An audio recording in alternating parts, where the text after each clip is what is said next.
Hello, I'm Thalia Kidder, Senior Advisor on Women's Economic Rights. Last year, with Felipe, Ipe, Ramiro, and many others, we planned and carried out a learning exercise and a global learning event in Azerbaijan. So first, I'm going to cover some of the learning points from that event. And then next, I'm going to talk about the progress we've made in our thinking and in tools on households and also on care work since last July in an initiative called Innovations in Care. The background to the learning event was that there had been a survey of WELL programs, and it showed that women do benefit from WELL and GEM programs, but women were also still struggling to lead enterprises because of the dynamics in households, including with men. So the question framing the whole 5 days was, how can we increase women's agency? If women don't have the power to negotiate successfully in their households and communities, their leadership in a market program just isn't sustainable. Most programs never ask what women's time and workload is about. We did a learning exercise in 6 communities around this aspect of women's negotiation with families, time and workload, although we're very clear that assets and tools and finance are also other areas for negotiation. In the workshop, participants discussed their own definitions of women's agency. These were some of the definitions: the capacity and ability to influence and control change, empowerment of women to be socially and economically active, an increase in women's confidence, and the capacity to know one's rights and demand and claim them. This slide is an example from Colombia of one of the visual outputs of the learning exercise. So in a focus group, women discussed the average number of hours they spend during a week on various types of work: unpaid agricultural work, community work, work in their enterprise, and unpaid work caring for family members and people in other homes. You can see here with 79.6 hours that there's no idle time. It was also very compelling and powerful to recognize how productive women are. So if women did, say, spend 10 more hours a week in the business, what would they not do? What would the trade-offs be for this family? That with this exercise, the tensions and trade-offs that women face came alive. In this exercise, the other thing that came alive was women's need to renegotiate. In this slide, women in Azerbaijan did 3 things.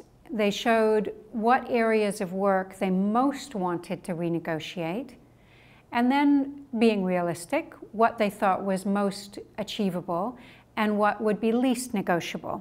So the point here is for a program and for a community to be realistic, to support women's agency on making changes that are achievable. Here are the 6 hypotheses of the group about women's agency. The first is that income does matter. Increasing women's income can be a catalyst in increasing women's agency. The second is attitudes and beliefs. Attitudes and beliefs about gender constrain women's agency in every single context. So it's not enough to work on increasing women's income alone.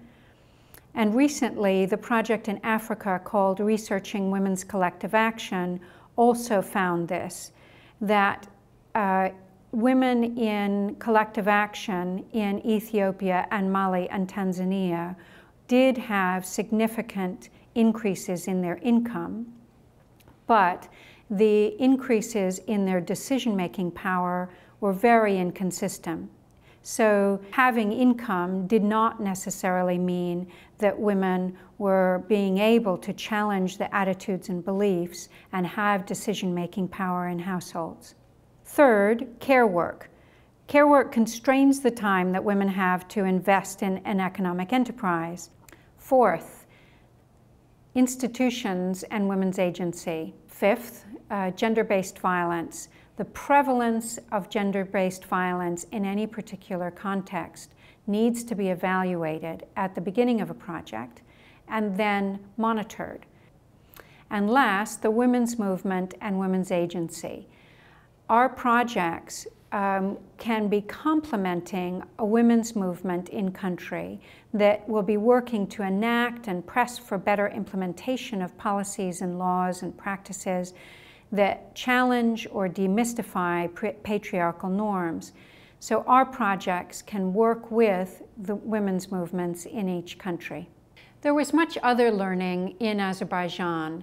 Participants commented on 2 points especially. One of them was about households in general. And participants said, I've learned that I need to pay more attention to households and household level dynamics, because what happens in households really does affect what women can do in markets and also who benefits from our markets-based programs. Secondly, participants said that the issue of care work was very compelling, and the care diamond, which I'll review in a minute. On these 2 points, what progress have we made since last July? First, on households, we've revised and expanded the household system analysis in the Gendered Enterprise and Markets Toolkit, which is step B. On care work, we've had a number of discussions since last July, both within Oxfam GB, Oxfam affiliates, the UN Special Rapporteur on Extreme Poverty and Human Rights, and other INGOs such as CARE and ActionAid. And what we have been looking at is how we can address care work more in development. What's a definition of care? Care means all that we do for the needs of other people with whom we have a personal relationship. We affirm the right of women and men to give and receive care. So we want to reduce the drudgery of inefficient household tasks and avoid the isolation of women and the lack of recognition of those who do care work, and to make the distribution of responsibility of care more equitable. And this all is a precondition for women's political and economic and social empowerment. This is the care diamond. The concept of the care diamond is how a society provides care. So the way that the provision of care is organized and divided across these 4 actors has important implications both for who give care and those who receive care, and it's called the social organization of care. The big question that most people have is, how could we possibly promote any change in how care is provided?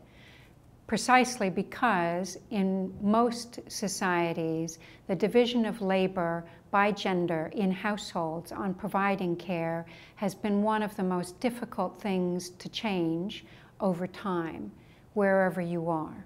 There's a framework called the 3 R's framework. So the theory is, if women's empowerment is blocked by too much time, too much work spent on care and household work, but we also want to have care for the well-being of our families and society, we need to recognize care work, both paid and unpaid.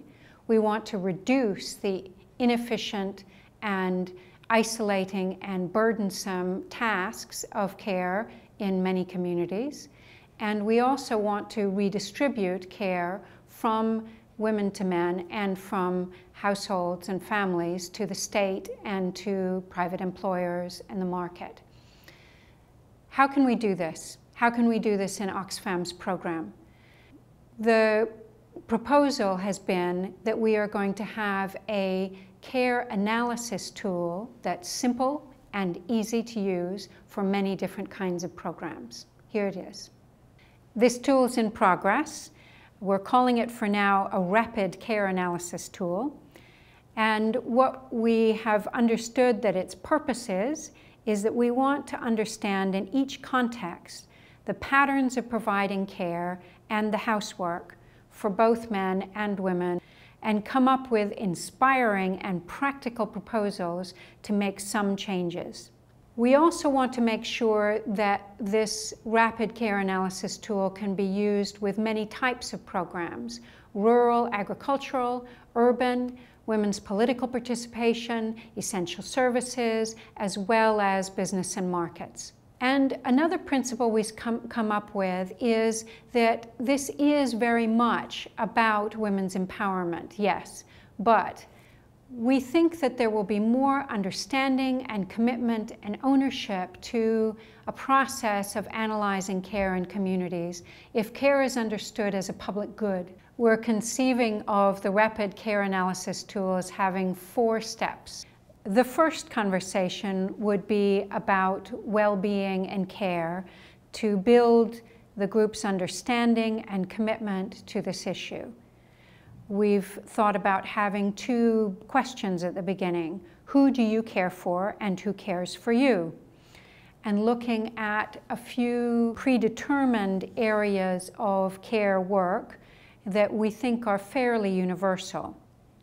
We'd leave 2 or 3 categories of care open for the group to discuss. And we'd ask, what's essential? The second conversation in the rapid care analysis tool would get into who provides care here in this community. And then the other part of this conversation would be what infrastructure facilitates doing this work.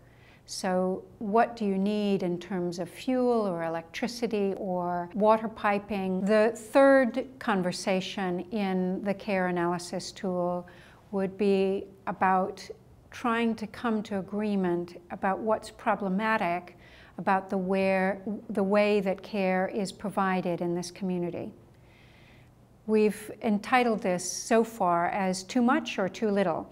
So we want very simple questions. Which of these tasks take too much time or inefficient? What do we want more infrastructure and services for because we have too little time to spend with our children, or too little care for young children because there's no kindergarten or daycare? So that the community would come up with agreed problem statements about care and care provision in this particular context. And the fourth area is about what are the options for change. And we've considered having a visual matrix which says what changes could we make and what changes would make the most impact on people in the community and what would make very little impact.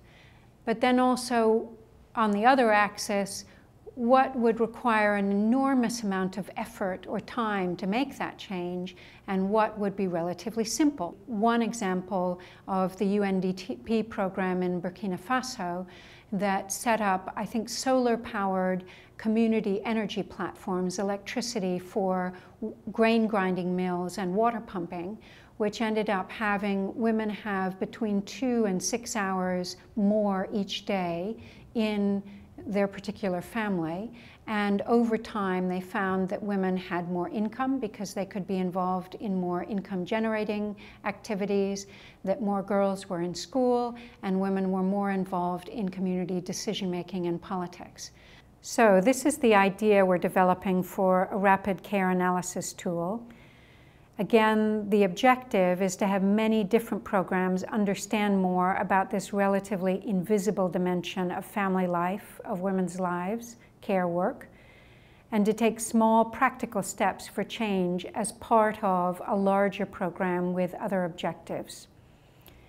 In March and April, a few programs, both urban and rural and development and humanitarian, are going to be piloting these steps. If your program is interested, please let us know. By June or July, we'll have an improved tool available, which will be integrated into the GEM toolkit as step B, as well as integrated into other types of methodologies, and we'll keep learning. For now, thank you, and I trust that the WELL community of practice in Asia will be as successful as ever, and I look forward to hearing what you've been learning about WELL and advocacy.